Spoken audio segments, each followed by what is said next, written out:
바울 선생님은 우리에게 이야기하기를 성도에게는 향기가 있습니다, 이런 말을 하였습니다. 성도에게는 같은 성도에게는 생명의 냄새가, 다른 불신자들에게는 사망의 냄새가 난다라고 고린도후서에서 이야기합니다.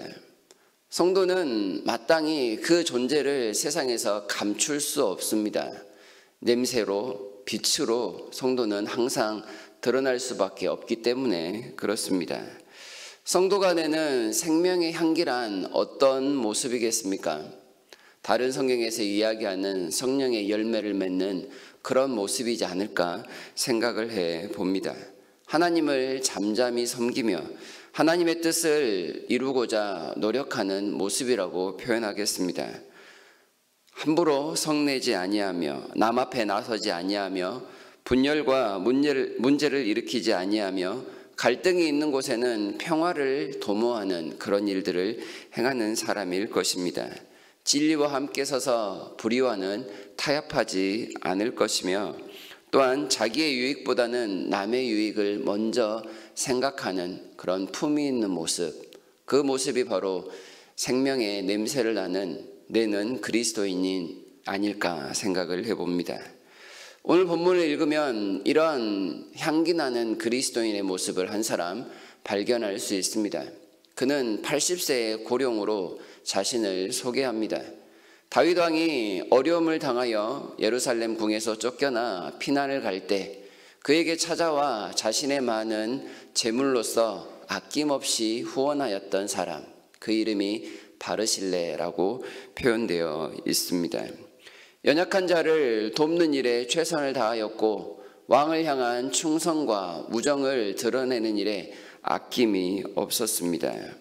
그는 자신에게 주어진 재물을 의로운 데 사용함에 있어서 어떠한 주저함도 없었던 그런 착한 사람, 의로운 사람이라고 표현할 수 있겠습니다. 과거에 그랬던 바르실레가 이제 상황이 180도 변한 다윗 왕을 한 번 더 배웅하기 위하여 찾아왔습니다. 상황은 역전되었습니다. 이제 다윗은 다시금 왕자로 복귀하는 시기입니다. 많은 백성들이 그를 왕으로 인정하였고 그의 복귀를 환영하고 있는 그런 상황입니다. 그런 바르실레를 향해서, 그런 다윗이 바르실레를 향해서 이제는 내가 당신을 한번 섬기고 싶습니다. 33절 말미에 내가 너를 공개할 테니 나와 함께 왕궁 예루살렘으로 돌아가자라는 말을 하고 있습니다. 바르실레의 섬김이 얼마나 대단했던지 그 감동을 갚을 수 있는 기회를 달라는 왕의 정중한 요청이었습니다. 하지만 이 바르실레는 그 왕의 요청을 정중하게 사양합니다. 자신이 노쇠하였기에 왕을 따라가 봤자 별 도움이 되지 않을 것입니다.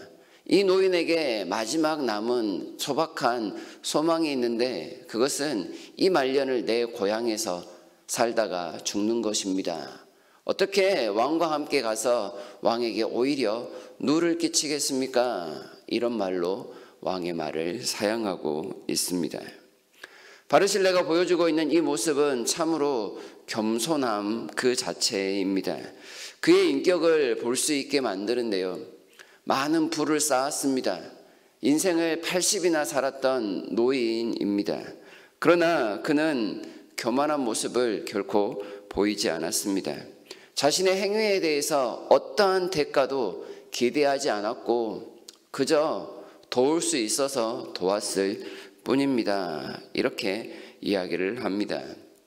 왕을 순수하게 돕고 있는 그의 백발은 아마 그의 아름다움을 상징하는 모습이 되었을 것입니다. 그의 나이든 이 노년의 모습은 그 자체로 향기 나는 멋진 삶이라 해도 충분할 것입니다. 바르실레는 대신 자신이 가는 대신 기맘이라는 아들을 청거합니다. 여기에서는 아들이라는 표현이 나타나지 않지만 뒤에 가면 이 비슷한 표현이 나타나는데요, 다윗은 이 기맘을 아주 극진히 대접했던 것으로 보입니다. 그가 죽기 전에 솔로몬에게 유언을 남길 때 이 바르실레의 아들들을 잘 대우하라라는 그런 유언을 남길 정도로 바르실레에 대한 마음이 참으로 깊었다는 것을 알 수 있습니다. 바르실레라는 사람이 참 좋은 향기를 나타내고 있는 반면 그 이후에 나타나고 있는 사람들은 아주 정반대의 모습을 보입니다. 요단강 건너 길갈에 이르니 사람들이 마중 나와 있습니다. 유다 사람들과 이스라엘 지파 반이나 되는 수많은 사람들이 모여 있었죠. 그런데 이 사람들이 왕을 보면서 하는 말이 서로 다툽니다. 우리가 먼저 왕을 모셔오려고 했는데 저 유다 사람들이 왕을 먼저 모셔왔습니다. 이를테면 이스라엘 전체의 사람들이 왕을 모셔올 준비를 하고 있었는데 그 계획을 유다 사람들이 도둑질하여 자기들 독단적으로 이 일들을 추진하였습니다. 이런 고발을 하고 있는 것이지요. 이런 고발에 대해서 유다 사람들이 42절에서 왕이 우리 종친이다. 그런데 그렇다라고 해서 우리가 뭔가 다른 선물을 받은 것이 있느냐? 아무것도 없다. 그저 종친에게 예를 표하고자 함이었다라는 말로 핑계를 댑니다. 이스라엘이 훨씬 더 10몫이나 되는 10지파나 되는 그런 주도권을 가지고 있기에 왕을 모셔오는 일은 당연히 우리가 해야 된다. 이렇게 옥신각신하고 있는 모습을 보입니다. 그들은 겉으로 왕을 모셔오는 일에 최선을 다하겠습니다 라는 표현을 쓰지만 그 이면에는 왕의 복귀를 통해서 그 전국의 주도권을 잡아보려는 그 욕심만이 가득해 보입니다. 실제로는 실리를 추구하기 위하여 먼저 싸우고 있는, 속된 말로 밥그릇 싸움하고 있는 것처럼 보이는 정쟁에 가까운 모습입니다. 의도가 있는 섬김과 호의는 결코 아름답지 못합니다. 흑심을 감추고 있는 이런 행동은 진실하지도 않습니다. 이것은 선행이 아니라 기만이죠. 성령의 열매보다는 육체의 열매에 가까우며 이런 섬김을 받는 사람도 그리고 그 주변에 있는 사람도 결코 유쾌하지 못할 모습입니다. 이들의 모습은 악취에 가까운 그런 행동이 지나지 않는 것이지요. 한 사람의 아름다운 행동 뒤에 많은 사람들의 아름답지 못한 행동이 비교되고 있는 이런 모습입니다. 그리스도인으로서 여러분은 주변에 어떤 영향력을 끼치고 살아가십니까? 우리 예수님께서 우리에게 말씀하시기를 오른손이 하는 것 왼손이 모르게 하라.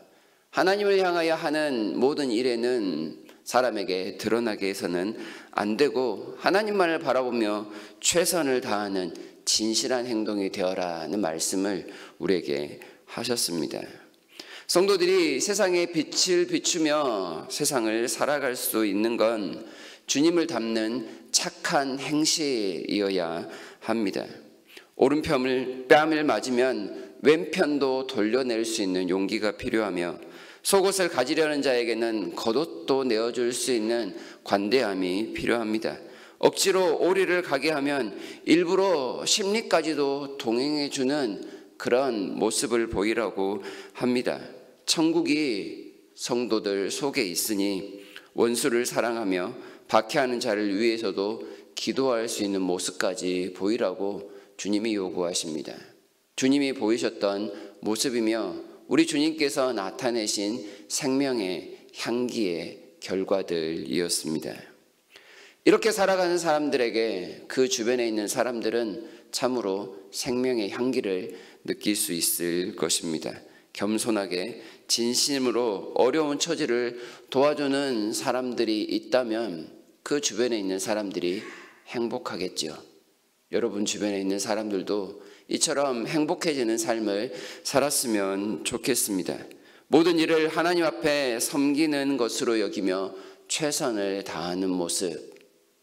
그래서 그들이 여러분들이 교회를 다니는지 안 다니는지 모를지라도 내 주변에는 이런 사람이 있는데 말이야.